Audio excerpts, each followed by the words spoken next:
ഞാൻ പറയാൻ പോകുന്നത് ഈ മെൻസസിൻ്റെ സമയത്ത് ഉണ്ടാവുന്ന വേദനയെക്കുറിച്ചാണ്. അപ്പോൾ മെൻസസിൻ്റെ സമയത്ത് ഉണ്ടാവുന്ന വേദന സാധാരണമാണ്. നമ്മുടെ യൂട്രസിൻ്റെ ഒരു ലൈനിങ് അവിടെ നിന്ന് ഷെഡ് ചെയ്ത് പോകുമ്പോൾ സ്വാഭാവികമായിട്ടും വേദന ഉണ്ടാവും. പ്രത്യേകിച്ച് മെൻസസിന് 2 ദിവസം മുന്നേ തന്നെ വേദന തുടങ്ങും. മെൻസസ് തുടങ്ങിക്കഴിഞ്ഞാൽ ആദ്യത്തെ ഒരു 3 ദിവസം ഒക്കെ ചെറിയ വേദന ഉണ്ടാവാറുണ്ട്. പക്ഷേ എപ്പോഴാണ് ഈ വേദന നമ്മൾ ഒരു ഡോക്ടറെ കാണിക്കേണ്ടതാണ് എന്ന് മനസ്സിലാക്കുക?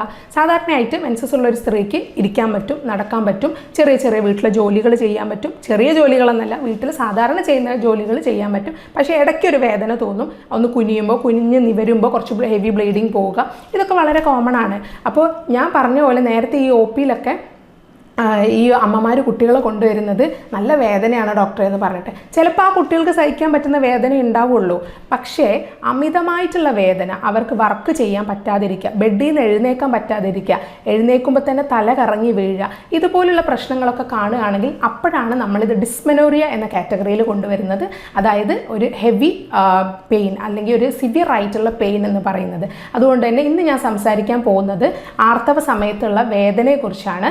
ഞാൻ doctor ജോബിതാഭിഷൻ, doctor Basil സോമിയ hospital, Pandikkad, Malappuram ജില്ല.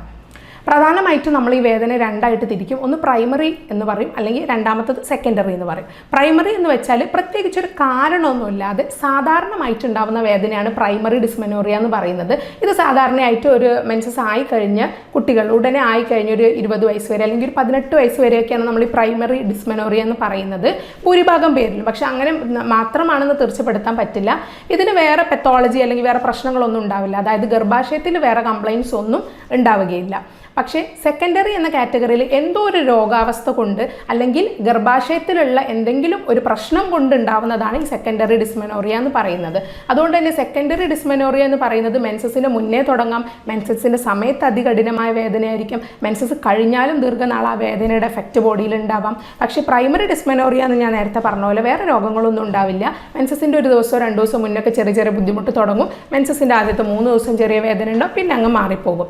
അപ്പോൾ ഇത് നമ്മൾ തിരിച്ചറിയേണ്ടത് അത്യാവശ്യമാണ്. അപ്പോൾ ഇത്തരം കുട്ടികളെ കൊണ്ടുവരുമ്പോൾ അമ്മമാർ പറയാറുണ്ട്, ഇവൾക്കൊരു തവണ ഫസ്റ്റ് മെൻസസ് ആയതിനു ശേഷം പിന്നെ 2 മാസം മെൻസസ് ഉണ്ടായിട്ടില്ല, പിന്നെ അങ്ങനെ ഇറഗുലർ ആയിട്ടാണ് വരുന്നത്. അത് കാര്യമാക്കേണ്ട, അത് ഞാൻ പലപ്പോഴും പറയാറുണ്ട്. ഒരു 3 വർഷമെങ്കിലും മെൻസസ് ആയി കഴിഞ്ഞിട്ട് കുട്ടികൾക്ക് ഇറഗുലർ ആണെങ്കിൽ കാര്യമാക്കേണ്ടത്. ഇപ്പോൾ 12 വയസ്സിൽ മെൻസസ് ആയ ഒരു കുട്ടിക്ക് 15 വയസ്സ് വരെ ഒരു ടൈം കൊടുക്കണം, നമ്മളെ ബോഡി അതിന് അഡാപ്റ്റ് ചെയ്ത് വരാൻ വേണ്ടിയിട്ട്. അപ്പോൾ ആ 15 വയസ്സ് കഴിഞ്ഞിട്ടും റെഗുലർ ആയിട്ടില്ലെങ്കിൽ തീർച്ചയായിട്ടും നിങ്ങൾ വന്നിട്ട് ഒരു സ്കാൻ എടുത്ത് നോക്കാം.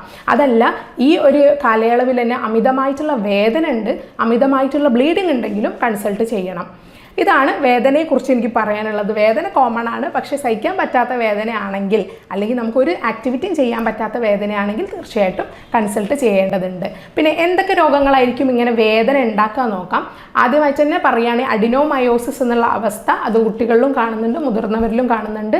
നമ്മുടെ പിന്നെ യൂട്രസിൻ്റെ മസിലിനകത്തേക്ക് ഈ എൻഡോമെട്രിയം, അതായത് ഉള്ളിലെ ലൈനിങ് മസിലിനകത്തേക്ക് വളരുന്ന അവസ്ഥ, ഇതിൽ നമ്മൾ വേദന കാണാറുണ്ട്. ഇതൊക്കെ നമുക്ക് സ്കാനിലൂടെ ഡയഗ്നോസ് ചെയ്യാൻ പറ്റും കേട്ടോ. അതല്ലാതെ ഉള്ളത് എൻഡോമെട്രിയോസിസ് എന്ന് പറഞ്ഞൊരു അവസ്ഥ, ഇത് ഞാൻ മുന്നേ പറഞ്ഞിട്ടുണ്ട്, മുന്നേ ഒരു വീഡിയോയും ചെയ്തിട്ടുണ്ട്.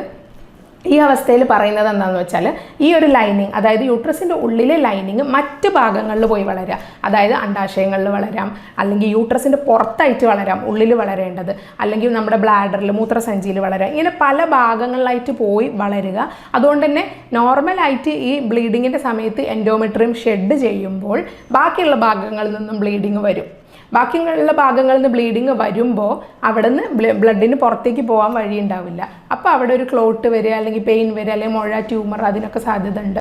അതാണ് രണ്ടാമത്തെ അവസ്ഥ, എൻഡോമെട്രിയോസിസ്. പിന്നെ ഓവറിയിൽ വരുന്ന പല സിസ്റ്റുകൾ ഇങ്ങനെ വേദന ഉണ്ടാക്കാറുണ്ട്. അണ്ഡാശയങ്ങളിൽ മുഴകൾ വരിക, അതിൽ പെട്ടതാണ് PCOD. PCOD എന്ന് പറയുമ്പോൾ അണ്ഡാശയത്തിൻ്റെ ഉള്ളിൽ ചെറിയ ചെറിയ കുമിളകൾ, സാധാരണയായിട്ട് വലിയ വേദന കാണാറില്ല, വളരെ ചുരുക്കം പേരിലാണ് വേദന കാണാറ്. പക്ഷേ അണ്ഡാശയത്തിന് പുറത്ത് വളരുന്ന അല്ലെങ്കിൽ ഉള്ളിൽ വളരുന്ന ചോക്ലേറ്റ് സിസ്റ്റ് പോലുള്ളവ, അല്ലെങ്കിൽ സിസ്റ്റ് അഡിനോമ എന്ന് പോലുള്ള വലിയ വലിയ സിസ്റ്റുകൾ നല്ല വേദന ഉണ്ടാക്കാറുണ്ട്. അത് ഏത് സൈഡിലാണോ സിറ്റുവേറ്റ് ചെയ്ത് അതിനനുസരിച്ച് അത് വേദന ഉണ്ടാക്കാറുണ്ട്.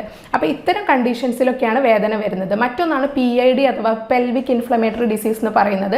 നമ്മൾ നിസ്സാരമായിട്ട് കാണുന്ന അല്ലെങ്കിൽ ലൂക്കോറിയ അല്ലെങ്കിൽ വെള്ളപ്പോക്കിൻ്റെ പ്രശ്നങ്ങൾ വളരെ നിസ്സാരമായിട്ട് തള്ളിക്കളയാറുണ്ട്. പക്ഷേ ഇത് നിരന്തരം വരികയാണ്, അവിടെ ചൊറിച്ചിൽ വരികയാണ്, നല്ല കളർ മാറ്റം, ഈ പോകുന്ന വെള്ളപ്പോക്കിന് കളർ മാറ്റം വരികയാണ് ഒക്കെ ഉണ്ടെങ്കിൽ തീർച്ചയായിട്ടും കൺസൾട്ട് ചെയ്യണം. അത് നമ്മൾ ട്രീറ്റ് ചെയ്യാതെ വെക്കുകയാണെങ്കിൽ ഈ ഇൻഫെക്ഷൻ മേലോട്ട് സ്പ്രെഡ് ചെയ്യും, ഗർഭപാത്ര മൂത്രത്തിൽ സ്പ്രെഡ് ചെയ്ത് കഴിഞ്ഞാൽ ഈ പെൽവിക് ഇൻഫ്ലമേറ്ററി ഡിസീസ് അഥവാ PID ഉണ്ടാവാനുള്ള സാധ്യതയുണ്ട്. ഇതും വളരെ വേദനാജനകമായ ഒരു അവസ്ഥയാണ്. ഇത് കൂടുതലായിട്ട് കല്യാണം കഴിഞ്ഞവരിൽ അല്ലെങ്കിൽ ഡെലിവറിയൊക്കെ കഴിഞ്ഞവരിലാണ് ഈ PID കാണാറുള്ളത്. സെക്ഷൽ കോണ്ടാക്റ്റിൻ്റെ ഭാഗമായിട്ടും നമുക്ക് ഈ ഒരു രോഗാവസ്ഥ മൂർച്ഛിക്കാറുണ്ട്. അപ്പം ഇങ്ങനെ വേദന കാണുകയാണെങ്കിൽ നിങ്ങൾ തീർച്ചയായിട്ടും ഒരു ഡോക്ടറെ കൺസൾട്ട് ചെയ്യുക. സ്കാൻ വേണമെങ്കിൽ സ്കാൻ എടുക്കുക.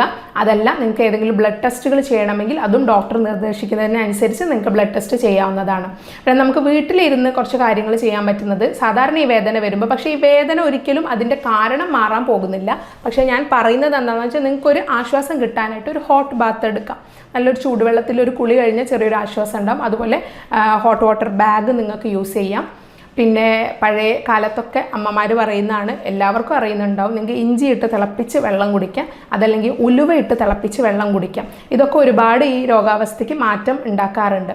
പിന്നെ ഈ ഉള്ളിലുള്ള പെത്തോളജി കുറച്ച് കുറയാനായിട്ട്, അല്ലെങ്കിൽ ഉള്ളിൽ സിസ്റ്റോ മറ്റു മുഴകളോ കുമിളകളോ എന്തെങ്കിലും ഉണ്ടെങ്കിൽ അതാണ് നിങ്ങളുടെ കാരണമെങ്കിൽ അതിന് വേണ്ടിയിട്ട് തുളസി ഇട്ട് തിളപ്പിച്ച് വെള്ളം കുടിക്കാം, കറുകപ്പട്ട ഇട്ട് തിളപ്പിച്ച് വെള്ളം കുടിക്കാം. അതുപോലെ തന്നെ ഈ ചണവിത്ത് വളരെ നല്ലൊരു സംഭവമാണ്. ചണവിത്ത് നിങ്ങൾക്ക് പൊടിച്ചിട്ട് ഉണക്കി പൊടിച്ചിട്ട് നിങ്ങൾ കുടിക്കുന്ന വെള്ളത്തിലോ അല്ലെങ്കിൽ ജ്യൂസിലോ ഒക്കെ ചേർക്കാം. അതൊന്നും കുഴപ്പമില്ല. അപ്പോൾ ഇത്തരം ചെറിയ ചെറിയ ടിപ്സൊക്കെ നിങ്ങൾക്ക് ട്രൈ ചെയ്ത് നോക്കാം. ഞാൻ ഈ പറഞ്ഞതെല്ലാം നിങ്ങൾക്ക് പെയിൻ ചിലപ്പോൾ റെഡ്യൂസ് ചെയ്യാനേ പറ്റുള്ളൂ. ഒപ്പം മെഡിസിൻസ് കഴിക്കാതെ അല്ലെങ്കിൽ ഉള്ളിൽ എന്തെങ്കിലും പെത്തോളജി ഉണ്ടെങ്കിൽ അത് മാറ്റാതെ ഇത് പൂർണ്ണമായിട്ട് മാറില്ല. അപ്പോൾ തീർച്ചയായിട്ടും കൺസൾട്ടേഷൻ എടുക്കുക ഒരു ഡോക്ടറെ കണ്ടിട്ട്.